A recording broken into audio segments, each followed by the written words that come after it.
Drivers, start your engines! Tuning up your work week. It's MRN Motorsports Monday, presented by Outback Steakhouse and brought to you by Hercules Tires and Grunt Style Apparel. Now, here are two guys that just can't part with their combs. It's Cain and Joey Meier. MRN Motorsports Monday presented by Outback Steakhouse. After the racing at Texas Motor Speedway this weekend, Woody Cain along with Joey Meier as usual, joined by Tyler Reddick for today's program, the driver of the number 9 BurgerFi Camaro at Junior Motorsports. Tyler, great start to the season for you, win at Daytona, and second in the standings as we get ready to head to Bristol this weekend. We'll talk a little bit more about the racing as we go along. But, guys, Kyle Busch gets to victory lane after knocking on the door, 3 or 4 second-place finishes along the way. He finally showed that they, in fact, do have some speed. Yeah, bridesmaid, finally a bride. Mm-hmm. We have hair standards on this show. I'm kind of upset that Tyler's got really, way too much hair really for messing us. the standards up. We've really lowered our standards on the hair thing today. But or raised them, as the case may be. we lowered them. We lowered them. But no, Kyle Busch has been very strong. You know, the Fords came out of the box in the Monster Energy Cup Series very strong after last year's Toyota dominance. And everybody was questioning what manufacturer was going to be strong. Kevin Harvick and those guys have really been very, very strong with his 3 wins and how he's performed. But the Toyota's been right there, evident by his 3 second-place finishes. Mm-hmm. He was able to capitalize on Kevin's misfortunes yesterday on pit road and during this race that we'll talk about here in a little bit. But at the end of the day, Kyle Busch and Kevin Harvick, I really thought those last 10 or 15 laps were pretty darn exciting. Yeah. They were for sure. And by the way, you can pick up Kyle Busch's winning car at Texas. You can visit planbsales.com. Kyle Busch's race-winning car at Texas, as well as all the race-winning cars and other die-casts are available at planbsales.com. Check them out. Happy to have them as a sponsor on the program. Tyler, what did you think about the racing at Texas yesterday? It had some moments where it was not so dramatic, but we had some dramatic moments as well, including on pit road. Yeah, it really seems like a lot of people are able to take advantage and be taken advantage of on pit road at Texas yesterday. There was definitely some movers and goers. Looks like the 20 did a very good job on pit road all day long. And to Harvick's misfortune, they struggled both Xfinity and the Cup race on pit road. So on a track like that, that's really, really hard to pass. Even if you're 2 or 3 tenths better than somebody, it's really hard to. When you do finally pass those guys on track, to lose them right back on pit road. It's the best way to pass somebody is when you're only going 45 or 50 miles an hour, and that's down pit road. We're 7 races into the season, and we still see multiple configurations of the pit crew guys. We have the 2 jackmen. There's really only 2 major ones that are good. We have guys that are using 2 jackmen. They switch jackmen on the right side and have the same guy run around with the jack on the left side. And we have 1 jackman configuration. So we see a difference of jackmen, and guys are really starting to find out what's a better scenario. And I think yesterday we saw a pretty big gap of who was good on pit road and who was bad with their configuration. But is it because, if one was markedly better than the other, everybody would be doing it one way? We're seeing a mix of plans, so guys are still trying to figure it out, right? Yeah, it really seems like it. Everyone had their kind of game plan at the start of the year, how they thought it would go.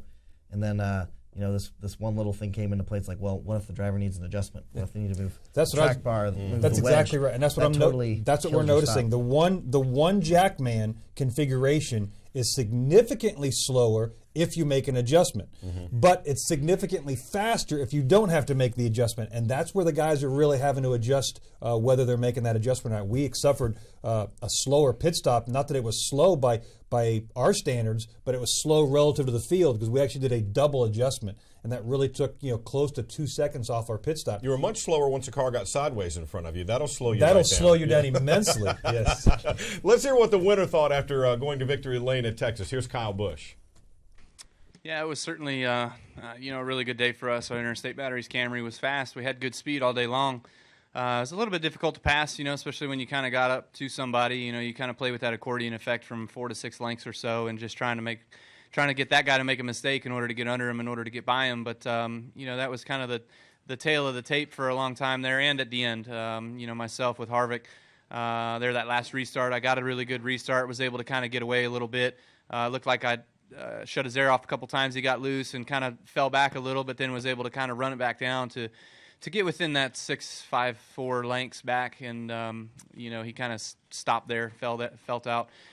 that was as close as he could get, thankfully. I was just kind of focusing on what I was doing, making sure I could hit all my marks and hit all my laps there at the end of the race. And if I didn't make a mistake, then he was just going to have to get by me and just outtake us and or overtake us and be able to get the race for himself. But we held him off, and good day for us in Interstate Batteries Toyota here at Texas Motor Speedway. How about that? He summed it up nicely, put a nice bow on it, and throws it back. Kyle Busch gets the victory. Kevin Harvick comes home second. Little Joey was on special assignment, but he's back now, and that means Kevin Harvick with a top 10 run. It is Bloomin' Monday at Outback Steakhouse. Go get a freebie. You have to have a bloomin' onion once in a while. Yeah, it was a real shame. BurgerFi was doing a deal.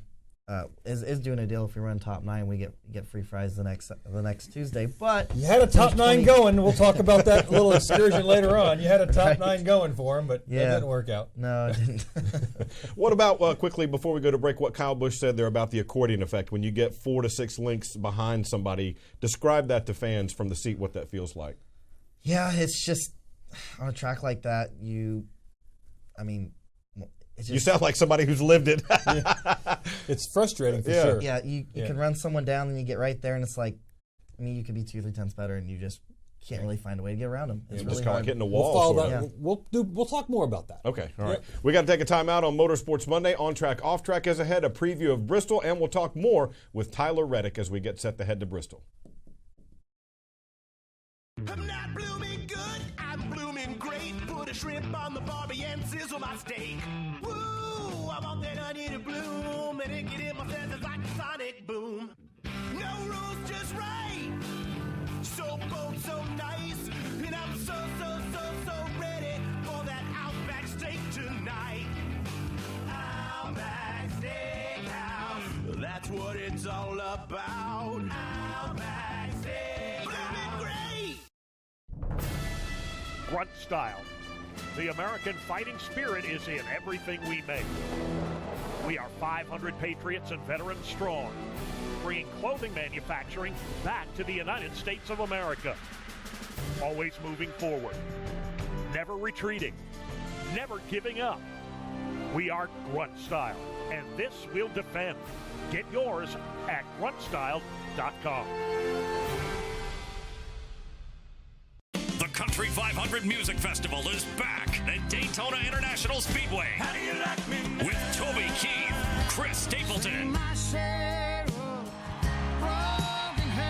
Dirks Bentley, Sugarland, Billy Currington, and so much more. Country 500 Memorial Day weekend, May 25th, 26th, and 27th. For tickets and information, visit country500.com. Sponsored in part by Budweiser. I'm Kevin Harvick, and it's another Bloomin' Monday. Ask for your free Bloomin' Onion tonight at Outback Steakhouse. Now it's back to Woody Cain and Joey Meier. Kevin Harvick, second place finish, makes it a Bloomin' Monday at Outback Steakhouse. Go and get your free Bloomin' Onion on the strength of his top 10 finish. He's costing him a lot of money along the way. And don't forget, you heard in that break, get your tickets now for the Country 500 at Daytona. It's Memorial Day weekend, May 25th, 26th, and 27th. Listen to this guest list. Dirks Bentley, Chris Stapleton, Toby Keith, and Sugarland. Just some of the major acts on hand. Check out country500.com for more information. That sounds like a good show. It's going to be a lot of fun out at Daytona over Memorial Day weekend. So, what do we know? What do we learn after Texas? What do we know about where we're going to be going from here? Because it's kind of an odd track with the different corners, one flatter, one steeper. Have we picked up anything that will carry us through? Because a lot of guys said early in the season that once you get 5, 6, 7 races in, you kind of get a handle on where everybody stands. Do you feel that way? For the most part, yeah. I'd say both series kind of have an idea of where everyone's kind of at right now. Definitely, everyone looked a little bit differently in Atlanta than they do at Vegas and in California. Now we've kind of run through a lot of the 1.5 miles, and we hit a 2-mile track and we consider a short track. So I'd say everyone's kind of showing their hand what they have right now. Obviously, that's going to change a lot throughout the year. People are going to find things. People are going to have things taken away. So, but it seems like Daniel Hemrick and Matt Tifft have definitely shown some speed at times. And definitely, fortunately for myself, the junior motorsports cars have found a little bit more speed on the mile-and-a-half tracks as well. Yeah, you've got that victory at Daytona that you can kind of set back on and rest your laurels, if you will, knowing you're going to go onto the playoff system. But your performance has really been good. You know, we like to bring drivers in with firsthand experience of what we talk about, and unfortunately, you had really good experience on Saturday dealing with some problems that a couple of the Cup drivers had, namely Denny Hamlin, who notoriously, for whatever reason, has an issue on pit road speed. You unfortunately had a pit road speeding problem as well, running clearly in the top 2 or 3 at the time. It sounds like an easy problem when we're sitting in TV or sitting on the spotter stand and you talk about, all right, pit road speed starts here, you're going to take it to your pit box. Explain to our listeners and our watchers and our viewers how hard it is really to maintain pit road speed off a single gauge that's not a speedometer, it's a tachometer. There's a little more involved with it. Go through a simple procedure for us. Well, yeah, what's nice about these newer gauges, you have lights and you kind of just try and follow and run a certain number of lights. My biggest problem was actually getting to pit road. I couldn't get slowed down enough. We missed a little bit of practice on Friday, but during the race, my first attempt coming to pit road, my arms aren't the longest. When I stick my hand out the window, someone may be able to see my fingertips. But on a track that wide open, when you're going through 3 and 4 just on the mat, it's so hard for someone to move up half a lane, especially on a track that's that narrow as that. So I was coming to pit road. I was checking up, coming in, and someone ran the back of me and hit me. So I had to go around. And then my next attempt, I had like 3 or 4 guys right on my tail. I'm like, they're going to run me over again.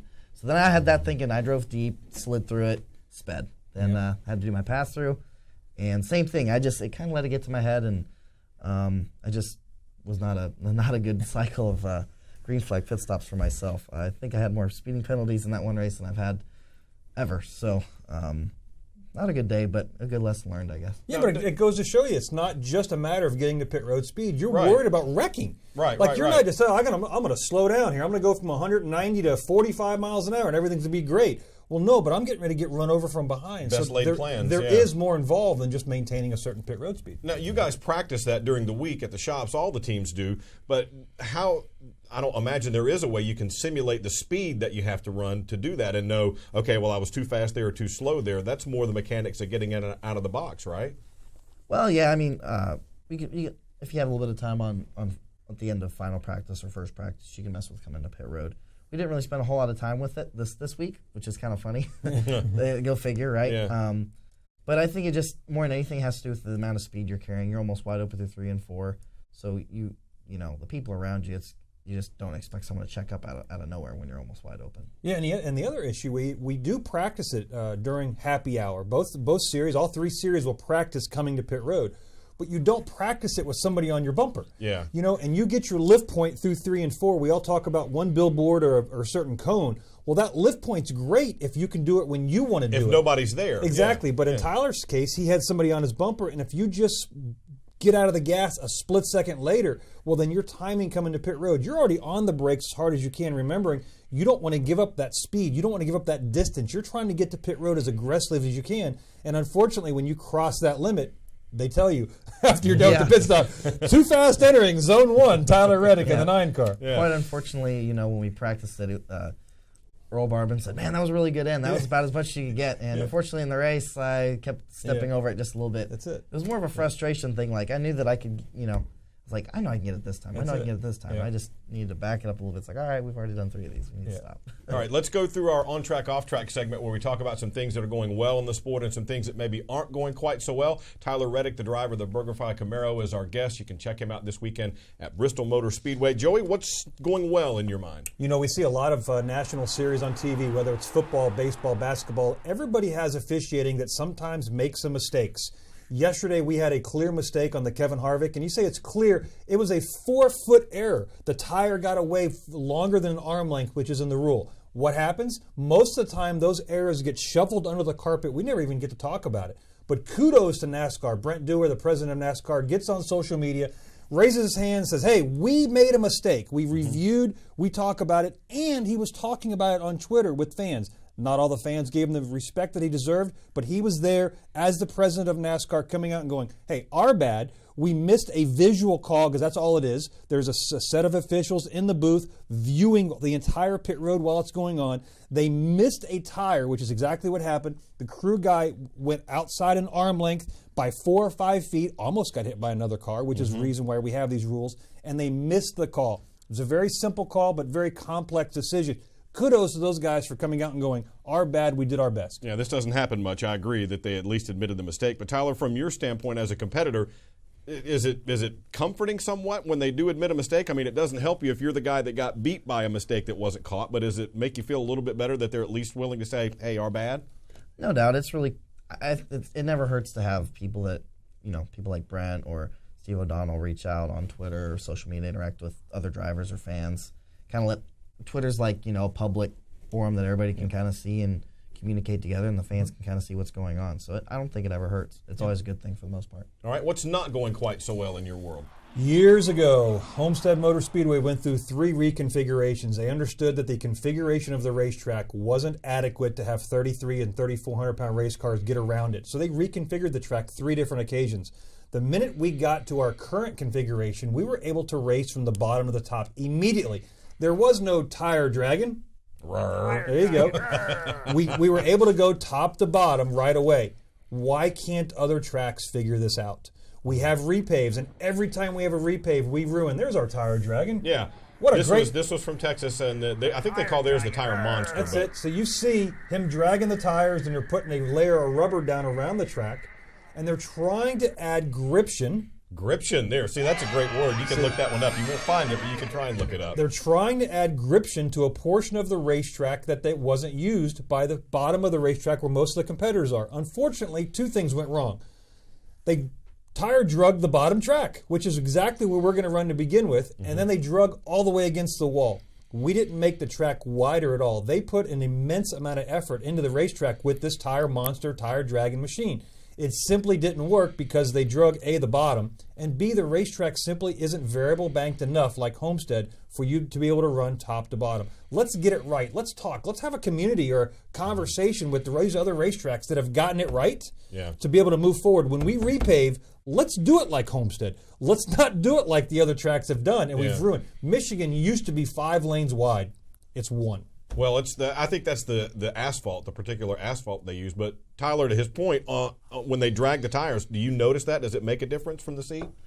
Well, unfortunately for us, in the situation we had this weekend, dragging the second and third leg is great, and I think it helped a little bit in the race, but it's still not the fast way around the racetrack until it gets some age or wears out. And whose fault was it? Yours, probably. The asphalt. All right, on that, let's take a quick break here. Tyler Reddick is alongside the driver of the BurgerFi Camaro. You can catch him this weekend out at Bristol Motor Speedway. We'll talk a little bit more about that when we come back. Are you a serious diecast collector? Do you have a favorite driver? Are you looking for a gift for a race fan? No matter what the question, the answer is always PlanBSales.com. Plan B has all the latest in diecast from Lionel and apparel, artwork, and other items for your favorite driver in NASCAR or other forms of racing. Go to PlanBSales.com, key your driver's name in the handy search window, and look at all the options. Your one stop for diecast and other motorsports collectibles is PlanBSales.com. I'm not blooming good, I'm blooming great. Put a shrimp on the barbie and sizzle my steak. Woo, I want that onion to bloom, and it get in my senses like a sonic boom. No rules, just right. So bold, so nice, and I'm so ready for that Outback steak tonight. Outback Steakhouse, that's what it's all about. Outback Steakhouse, blooming great. In order to maximize a vehicle's performance and efficiency, the proper adjustments need to be made based on the road ahead. That's true for both race car drivers on the track and for truck drivers hauling freight on the highway. But if your truck's equipped with a Detroit DT12 automated manual transmission with intelligent powertrain management, adjustments are made automatically based on GPS terrain mapping, maximizing performance and efficiency. Don't just want better business solutions, demand them. Learn more at demanddetroit.com. You're watching MRN Motorsports Monday with 2 guys who cure dandruff. Here's Woody and Joey.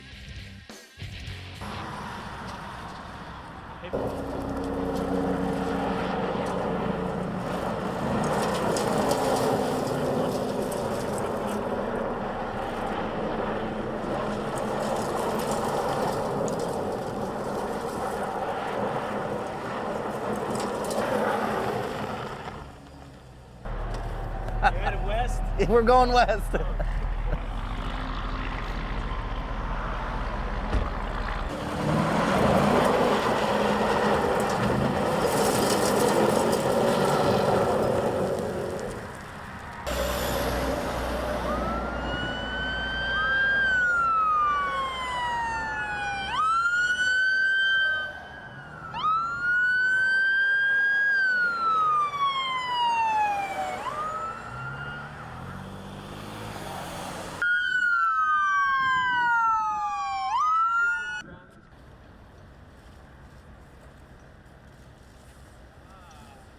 You never done one of these before? I haven't.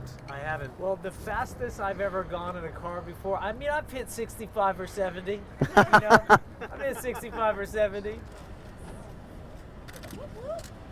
How's that? All right, guys. Wish us luck. Sir. If we don't see you again, remember, April 6th, the album comes out. Woo!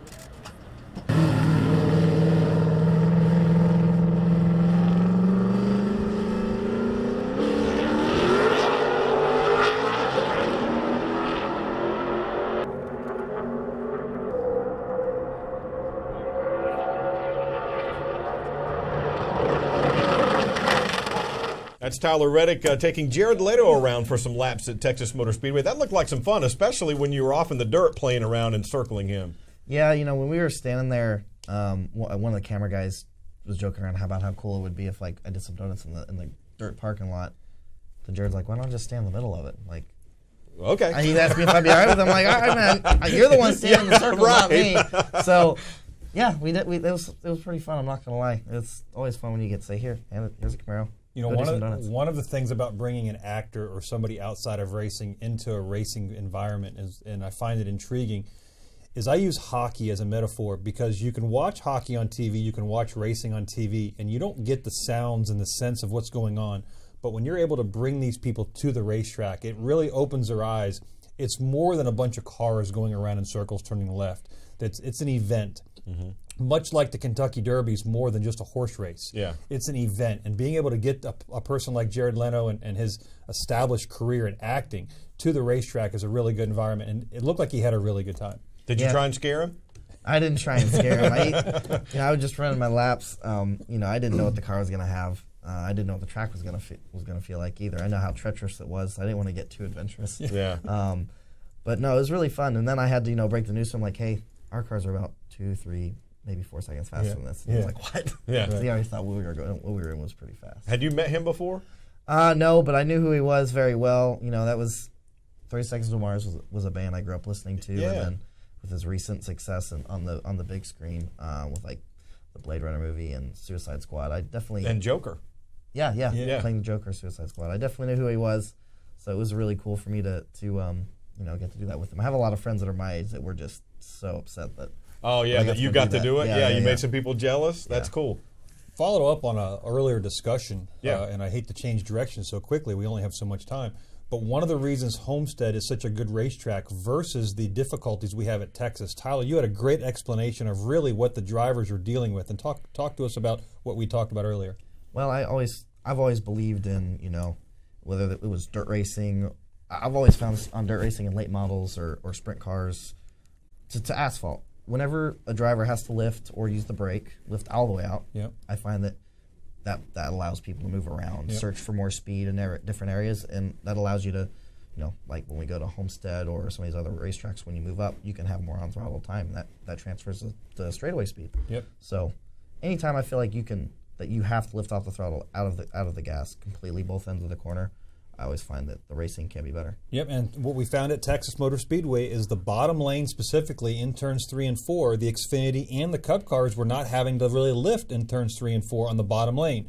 So consequently, moving up is simply a disadvantage because you're going to have the same throttle action higher, but it's going to be longer way around there, and that's the difficulty that we're seeing.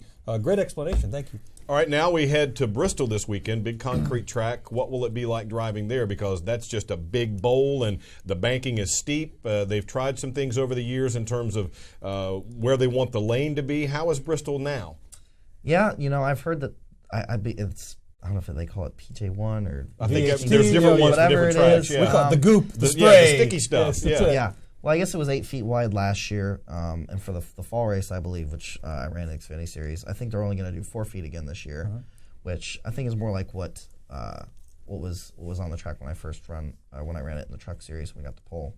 So I think it's going to. And that lets you hook 2 wheels into it, kind of, and turn yourself that way. Yeah, I think it's going to allow the bottom's going to feel pretty good, but I think it's going to give the top the ability to it's probably going to stand out and still be the preferred lane. All right, let's hear from some guys at JTG Doherty Racing what they think about racing at Bristol this weekend, and then we'll get Tyler to comment on it. Yeah, for us, leaving Texas, heading into Bristol, Texas is a home track for me, so I'm a little biased there, but very fast track since the repave, and we look at Bristol, it's a very fast half-mile. It is my favorite track we go to. I absolutely love that place. It's such a cool racetrack. Up there in Bristol, Tennessee. Also a home track for Bush's Best. To bring everybody up there and have them sponsor a lot of the race weekend and be around and put on a good show for them is important to us as well. You leave that track, it's something that it's so much fun to run the top. They've been playing with the different compound, the PJ1, I believe it's called, on the bottom. And they've hit that sometimes. We missed it a little bit. On others, if we can get that right, I think it makes a track that has 2 very usable grooves until it starts wearing out, and it'll change as we go.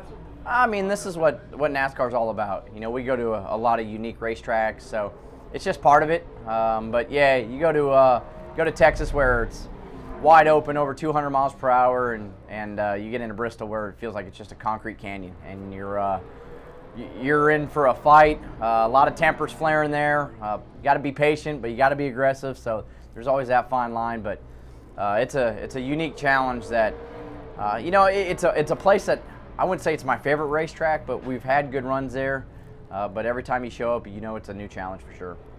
Chris Buescher and A.J. Allmendinger from JTG Doherty Motorsports. Buescher talked a lot about the PJ1, and then A.J. talking about tempers are going to flare a little bit, and the line between being patient and aggressive at Bristol. How does that play out in your mind? Well, you always get it. You're always I think you know this too. Well, we all know this. Yeah. When you go to Bristol, you never really get a clean lap. You're always having to adjust your line or adjust your timing to get around a lap car or to adjust your line what the guy you're trying to pass is doing in front of you. Mm-hmm. So you're always having to adjust. You're always having to compensate for something. But one thing that's always nice about Bristol, like we were talking about earlier, is when you're on the top, you're in the throttle longer.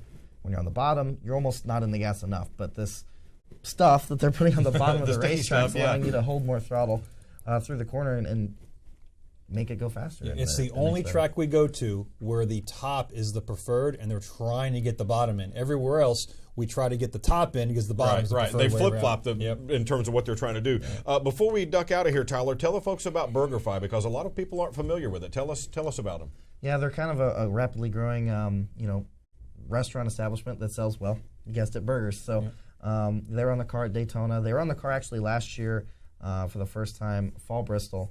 And, they're just trying to grow as fast as they can. Unfortunately, last week, like I said, we didn't get a top 9, but every top 9 we do get the following Tuesday. You get free fries with any purchase. Whether it's drink, food, whatever else. So hopefully this weekend we finish top 9. I feel like JRM has some pretty good cars on the short tracks, and we ran pretty good there in the 42 car last year. So we just got to piece together the whole race. It's something I've struggled with doing here as of late, but we've had good speed, and that's always comforting. If you have a bad race, you can fall back on that. To quote a famous NFL coach, what do I think about the team's execution? I'm all for it. That's not the way you're supposed to go. That's not the way you're supposed to go. We got one more break here on MRN Motorsports Monday. We'll be right back with more. I'm not blooming good, I'm blooming great. Put a shrimp on the barbie and sizzle my steak. Woo, I want that onion to bloom, and it get in my senses like a sonic boom. No rules, just right. So bold, so nice, and I'm so ready for that Outback steak tonight. Outback Steakhouse, that's what it's all about. Outback Steakhouse, blooming great.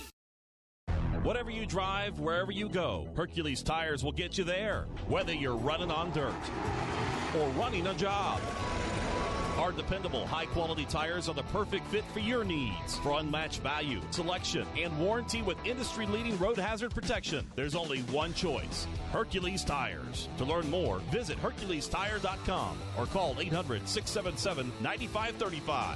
Hercules Tires, ride on our strength. Grunt Style. The American fighting spirit is in everything we make. We are 500 patriots and veterans strong, bringing clothing manufacturing back to the United States of America. Always moving forward, never retreating, never giving up. We are Grunt Style, and this we'll defend. Get yours at gruntstyle.com.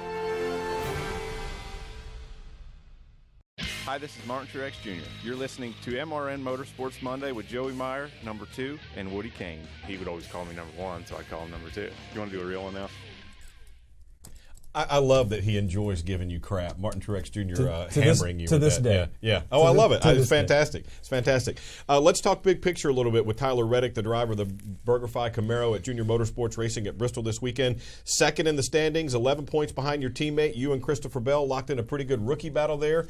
Where do you feel like you want your team to get a little bit better? Is it a certain kind of track, or is it a certain type of execution, or where do you feel like you want to get better? Or a speedometer? Wow, really? We've had really good speed. The guys have done really good on pit road. I think as a team, everyone's worked together. It's just, unfortunately, there's one guy that's been making a lot of mistakes lately. This guy in this chair right here. And we just got to piece together the race, be there at the end. Don't make a mistake. Unfortunately, I feel like you can recover from the mistake in the first 50 laps. And I've always made the mistakes like right at the end of stage 2 or beyond, and it's hurt our finishes. But we've had good speed. When the driver finally decides he wants to win a race again, I guess we'll be right there. Well, identifying the problem is part of the issue. So at least you can identify it and go to Bristol and start there. You got some really good racetracks: Bristol, Richmond, Talladega, Dover. We're going to tear up some stuff. Yeah, Richmond for me, unfortunately, is not one of my favorites, but William was pretty good there. Well, that brings up a good point, because we set the Dash for Cash lineup for the guys in the next race at Bristol. Christopher Bell, Daniel Hemrick, Cole Custer, and Ryan Preece. The next 4 races, you'll have no Cup guys in the field. Are you a proponent of that, or you want to? I'm pretty sure I've asked you this before, and you're one of the guys who likes to race against the Cup guys. I love racing against Cup guys, but it'll be interesting to see, these next couple of races here, not having to compete against those guys. Who's going to really step up to the plate and try and take advantage of, no Cup guys. For the most part, I guess except for myself, it's been all Cup guys winning these races. So these next couple of races, some guys that are running full-time will have an opportunity to steal a win and get themselves locked in the playoffs. Hopefully, we can do the winning. All right, all you people who have been saying, I don't want the Cup guys in the field, the next 4 races, they won't be. You got a chance. Go pack the grandstands. Don't forget NASCAR Live Tuesday night at 7, and then the Performance Racing Network has the races at Bristol this weekend, but we will be right back here next Monday.